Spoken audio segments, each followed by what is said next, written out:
In November 1980, in Todmorden, England, an experienced police officer, Alan Godfrey, was on night patrol when he saw an object he could not identify. I was on a 10-6 night duty, so I decided that I would go up to this local council estate. As I was about to turn, I saw another 500 yards up the road this object. As I got near to this object, it became apparent to me that what I was looking at wasn't something that I would normally find in the early hours of the morning in Todmorden, you know. I thought it could have been a hot air balloon that had come down, but obviously as I got nearer and nearer, I realised that this was a metallic, man-made craft. It was a nuts and bolts thing. It wasn't an hallucination, it was real. This object was 20 foot wide. It's 14 feet high. It's diamond shaped. The bottom half of it was rotating. The top half was stationary. It had a bank of dark windows, or could have been panelling.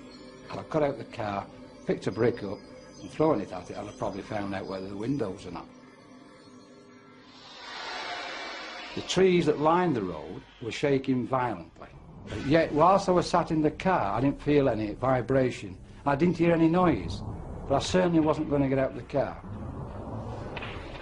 I picked my clipboard up, put it on my knee, and proceeded to draw it. Now, as I'm drawing the object,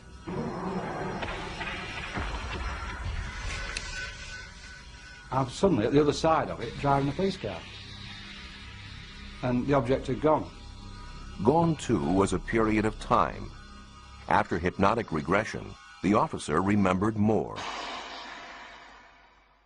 There's a total blackness. Then there's a feeling of floating, as though either me on my own or the vehicle, whatever, is floating. Then I wake up in a room. Now in this room, there is a very tall humanoid, for want of a better word. He's about 6 foot to 6'6", very tall, thin, with a beard. He had a skull cap on and he had this white gown on. What happens then is, I'm asked to get on this bed. Now, the questions asked to me then is, how did he, you know, he wants to get out? Because I said, his mouth's not moving, he's not talking, it's just, he wants me to get on the bed. Obviously, whatever it was having some sort of influence over my thoughts. Yet, I did feel at ease with him. I felt comfortable with him. I got the impression that I'd met him before. I wasn't in fear of him or anything like that. I didn't feel in any danger.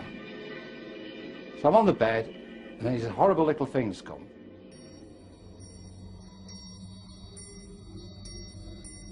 They are a lamp-shaped head with black, dark eyes. That's the best way I can describe them.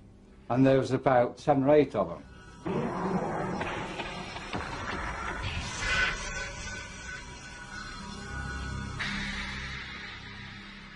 Officers nearby said they saw a light in the sky, and Alan Godfrey insists his encounter was genuine. I know that night what I saw was real. It was damn real.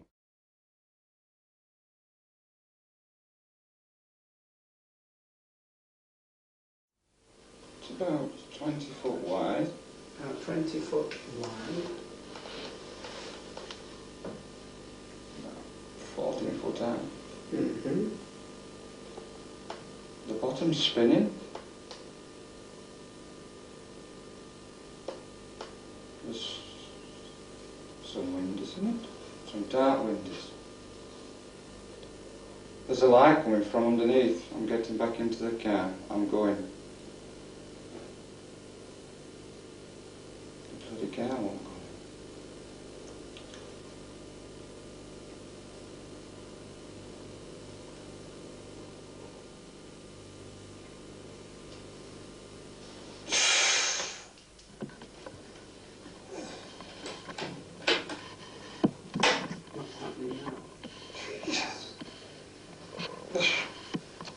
There's a light. Shining a light.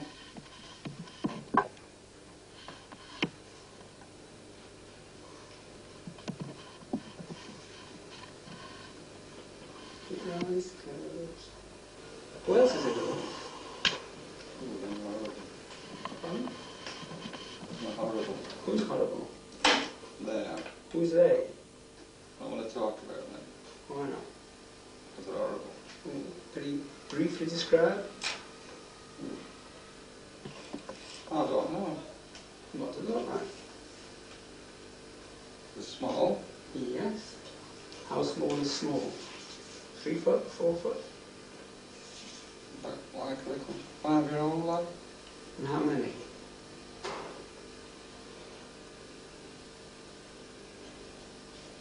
About 8.